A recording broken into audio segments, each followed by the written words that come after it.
Welcome back mga kalinya. So sa video tutorial pong ito ay itutuloy po natin ang ating ginawang single push button for forward, reverse, and stop operation with time interval. But this time, gagawin natin naman siya in multiple station. So magkakaroon po tayo ng tatlong push button na magpapangsyon bilang kada isang push button ay magpapangsyon bilang stop, forward, and reverse. So kahit po saan tayo dito mag-press, magpapangsyon siya according sa kanyang sequence. Bago ka lang po napadaan o napasyal sa channel na ito, pakiusap po, wag po natin kalimutang mag-subscribe at pakihit na rin po ang notification bell button para palagi po tayong updated sa mga panibagong videos. At kung hindi nyo pa po napanood ang part 1 at part 2 ng video tutorial na ito, inilagay ko po ang link description ng video ng part 1 at part 2 sa baba. So pakibisita na lang po para mas lalo nyo pong maintindihan ang ating gagawing wiring tutorial. So dati po, originally, ito lang po ang ating push button. So ito po ang ating 1 and 2 terminal ng normally closed contact ng push button. At ito po ang 3 and 4 terminal ng ating normally open contact push button. So ito po yung pumunta, yung number 2 terminal ang pumunta sa A1 terminal ng ating multifunction timer relay, at ito pong number 4 ang siyang pumunta sa A1 terminal ng ating latching relay. So babaguhin po natin ang ating connection dito para mapagana po natin in the same way ang ating push button number 1, number 2 at number 3. Konting pag-aaral lang po tayo bago po natin gawin ang ating gagawing multiple station ng mga push button ng ating forward reverse motor control using single push button.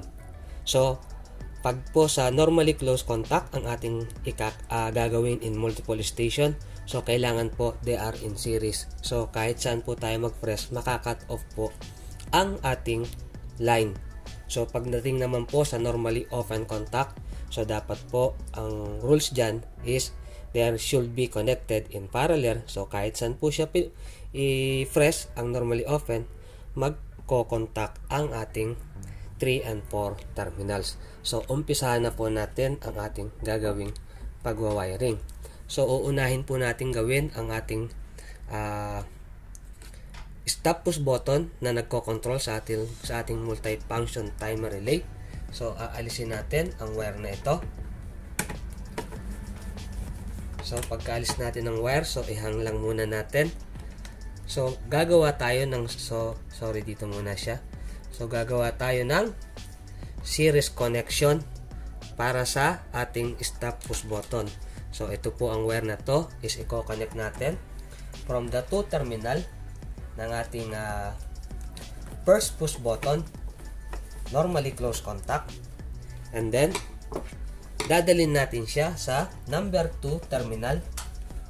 It's either 1 or 2 dahil mas maganda dito, so para hindi umikot ang wire. So sa number 2 terminal ng ating second push button, nahihirapan lang ipasok ang wire. So sandali lang po. So ayan, higpitan natin ang wire na to. So nakaseries na po ang ating first normally closed contact ng ating push button at ng second normally closed contact. So from this point naman, so dahil we are making series connection, so from the 1 terminal ng ating second push button, so ilalagay natin ng wire na to papunta naman sa 1 terminal ng ating third push button. So mga normally closed contact ito, so higpitan lang natin mga kalinya. So tapos na ang ating series connection. So short video lang ito, and then mamaya ibabalik natin ang ating 3-phase induction motor. So dahil meron na tayong series connection, so yung dating nakakabit sa ating first push button, so i-connect natin siya ngayon sa pinakadulo ng ating ginawang series connection. So once anytime na i-press natin ang push button, maka-cut off ang supply ng ating multifunction timer relay, and then magkakaroon siya o mare-refresh o magkakaroon ng panibagong program ang ating multifunction timer relay. So mga kalinya, ngayong nagawa na natin ang ating stop push button. So ang ating normally close contact ng mga push button in series connection. So gagawin naman natin yung connection ng ating normally open contact na nag-activate sa ating impulse relay. So dahil they are connected in normally open, so dapat sila naka-parallel. So wala na tayong aalisin dito. So ang gagawin natin ay maglalagay tayo ng mga bridging, making parallel connection sa ating mga normally open contact ng ating push button. So from original number 1, so ilalagay ko yung wire nito connecting sa ating isang second push button, number 4 terminal to number 4.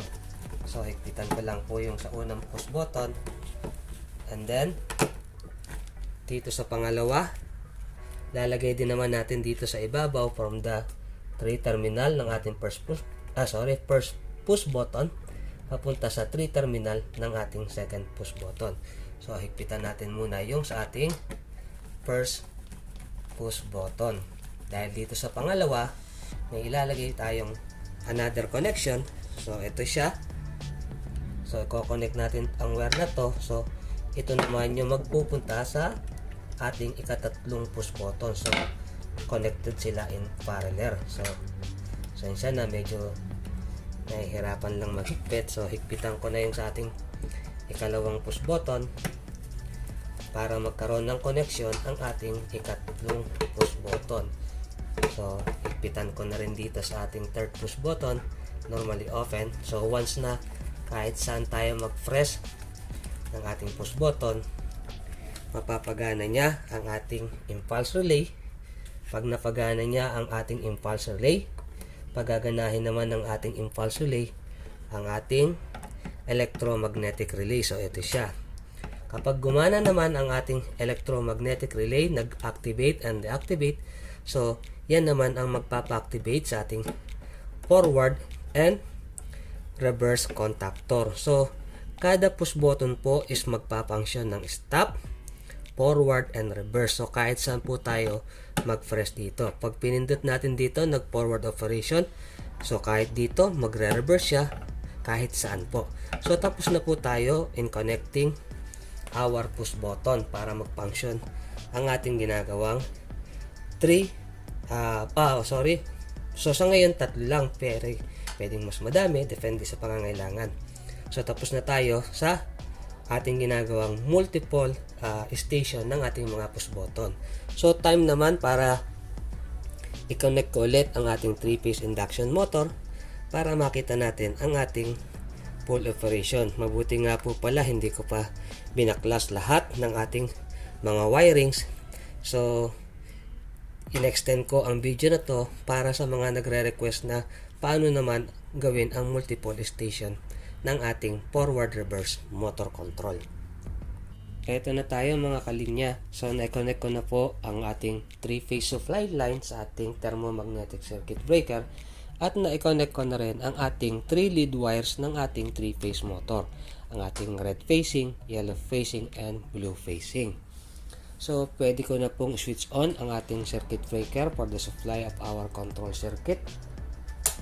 Kung makikita nyo po, nakailaw ang stop, trip, at mamaya iilaw ang alinman dyan na operation. So, umilaw po ang ating forward indication light. Meaning, on the first hour or the first minute of your work, so kung kailangan mo ng forward rotation or operation ng yung 3-phase motor, pwede mo nang switch on ang ating selector switch. So, ibig sabihin, nasa forward siya, naka-close contact ang ating impulse relay. So pwede mo rin siyang baguhin dito, but actually hindi advisable kasi sarado ang ating control panel. So kung gagawin mo siyang reverse, pwede habang hindi pa naka-switch on ang ating selector switch at hindi pa naka-reset ang ating thermal overload relay. So pwede mo siyang gawin in reverse. So lilipat siya sa reverse after time interval. So kung reverse ang kailangan mong operation, pwede mo nang reset ang iyong thermal overload relay at switch on ang ating switch. So switch on na po natin mga kalinya, o reset muna natin ang ating thermal overload relay, dapat mawala ang trip, manatili ang stop at ang reverse indication light. So nawala na ang ating trip indication light. So switch on na po natin ang ating selector switch. So dapat ma-activate na ang ating 3-phase motor in reverse rotation. So kung makikita nyo, in reverse rotation ang ating 3-phase induction motor. So isa-isa muna nating tetestingin or ang ating mga push button, mga kalinya. Try muna natin sa ating first push button na ilipat ang ating operation from reverse. Dapat mag-forward siya. So ayan, na-deactivate ang ating 3-phase motor, time interval, bago pumasok sa forward operation. So dito po muna ulit tayo, tingnan muna natin kung bawat isa ba ay gagana on a stop, reverse, and forward operation. So dalhin ulit natin siya in reverse rotation. So ayan, kailangan mag-reverse siya pag pindot natin sa push button number 1. So kung makikita nyo, nag-reverse siya. Paano naman ho yung stop na sinasabi ko? So softly press para mag-stop, pero maya maya babalik siya sa kanyang reverse dahil ikinat off lang natin ang ating multi-function relay. Pero kung gusto nyo i-stop ng matagal, so ganyan, kailangan lang i-press softly ang ating push button. So naka-press siya na hindi lalapat or kinakat off natin ang normally open at hindi aabot. Kinakat off natin ang normally close pero hindi aabot na makontak niya ang ating normally open contact. So pag nirelease natin siya, so ayan, balik siya sa kanyang operation. So ayan, bumalik ang ating reverse operation. So try naman natin sa ating second push button na i-transfer or lumipat sa forward rotation. So press ko ang ating second push button. So ayan, pumasok siya in forward operation. So ibalik siya natin sa reverse using our second push button. So dapat mag-reverse siya after time interval 5 seconds. So ayan, nag-reverse siya. So i-stop natin dito. So ayan, naka-stop ang ating 3-phase motor, hindi na-activate ang forward at ang ating reverse. So pindot lang na dahan-dahan lang para ang ating magiging stop. So i-release natin ulit. So dapat pumasok ulit ang kanyang operation by reverse. So dito naman ulit tayo sa pangatlo nating push button. So kailangan ma-activate ang ating forward pag pinus natin ang ating third push button. So na-cut off ang reverse, time interval, pumasok ang ating forward push button. So iisa-isahin naman natin siya ngayon para makita natin na bawat push button ay mapapagana niya ang forward at reverse operation. So tuloy natin mga kalinya ang ating video tutorial.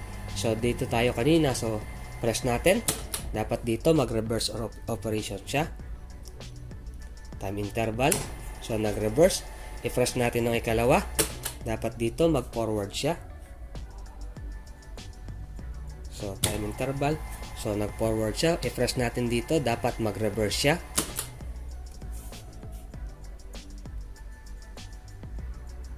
so ayan, nag-reverse siya, i-stop natin dito.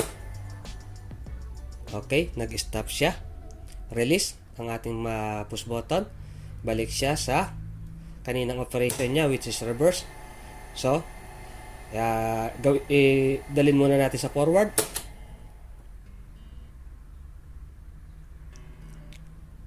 And then, dito natin i-stop. So, stop. Kung makikita nyo, cut off ang supply ng ating multi-function timer relay. So, once na-release natin, so balik siya sa kanyang operation. So ano ba yung kaninang operation niya? So nasa forward. So i-press natin, kailangan mag-reverse, time interval. So pumasok in reverse rotation ng ating 3-phase motor. I-stop natin dito, softly press, and then so dapat pagka sinofly press natin, actually dapat kita natin yung ating multifunction relay na walang LED lights na gumagana, meaning totally cut off siya. So i-release natin. So balik siya sa kaninang operation niya. So balik siya sa kanyang reverse operation. So mga kalinya, sana po nakatulong po sa inyo ang video tutorial nito. So salamat po kung umabot ka sa part ng video nito. God bless po sa inyo. Sa mga bago po, wag po natin kalimutang mag-subscribe at pakihit po ang notification bell button. Maraming salamat po and see you on the next video. God bless you all mga kalinya.